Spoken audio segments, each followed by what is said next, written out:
കൊല്ലം ശക്തികുളങ്ങരയിൽ school bus ഡ്രൈവറിനും സഹായിക്കുമെതിരെ 8 POCSO കേസുകൾ. തൃക്കോവിൽവട്ടം സ്വദേശി സാബു, മുഖത്തല സ്വദേശി സുഭാഷ് എന്നിവരെ പോലീസ് പിടികൂടി.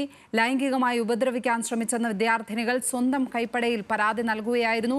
കൂടുതൽ വിവരങ്ങളുമായി കൊല്ലത്ത് നിന്ന് ഷമീർ അബ്ദുൾ ചേരുകയാണ്. ഷമീർ, ഈ പീഡന ശ്രമങ്ങൾ എപ്പോഴാണ് ഉണ്ടായിരിക്കുന്നത്? എന്താണ് വിശദാംശങ്ങൾ? ലക്ഷ്മി പത്മ, സ്കൂൾ ബസ്സിലെ ഡ്രൈവറും ക്ലീനറുമാണ് ഇപ്പോൾ അറസ്റ്റിലായിരിക്കുന്നത്. ഈ കുട്ടികൾ സ്കൂൾ ബസ്സിൽ കയറുമ്പോഴും ഇറങ്ങുമ്പോഴും ഇവരുടെ സ്വകാര്യ ഭാഗങ്ങളിൽ സ്പർശിക്കുക പതിവായിരുന്നു ഇവർ. അങ്ങനെ നിരന്തരമായി കുട്ടികൾക്കെതിരെ ഇവർ ഈ അതിക്രമം നടത്തിക്കൊണ്ടിരിക്കുകയാണ്. അങ്ങനെ സഹികെട്ട കുട്ടികൾ 8 പേർ ചേർന്ന് സ്കൂളിലെ പ്രിൻസിപ്പലിന് ഇത്തരത്തിലൊരു പരാതി പറയുകയും ചെയ്തു. തുടർന്ന് പ്രിൻസിപ്പൽ പരാതി എഴുതി നൽകാൻ കുട്ടികളോട് ആവശ്യപ്പെട്ടു. തുടർന്ന് കുട്ടികൾ ഈ പരാതി സ്കൂൾ പ്രിൻസിപ്പലിന് എഴുതി നൽകി.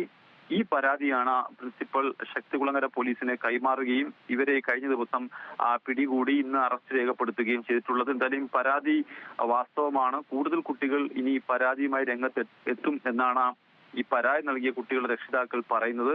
എന്തായാലും 2 പേരാണ് ഇപ്പോൾ പിടിയിലായിട്ടുള്ളത്. മുഖത്തല സ്വദേശി സുഭാഷ്, തൃക്കോവിൽവട്ടം സ്വദേശി സാബു എന്നിവരാണ് അറസ്റ്റിലായിട്ടുള്ളത്. 6 കേസുകൾ സാബുവിനെതിരെയും 2 കേസുകൾ സുഭാഷിനെതിരെയും ചുമത്തിയിട്ടുണ്ട്. ഈ ലൈംഗികാതിക്രമ കേസുകളാണ് ഇവർക്കെതിരെ പോക്സോ അടക്കമുള്ള വകുപ്പുകൾ ചുമത്തിയിട്ടുണ്ട്.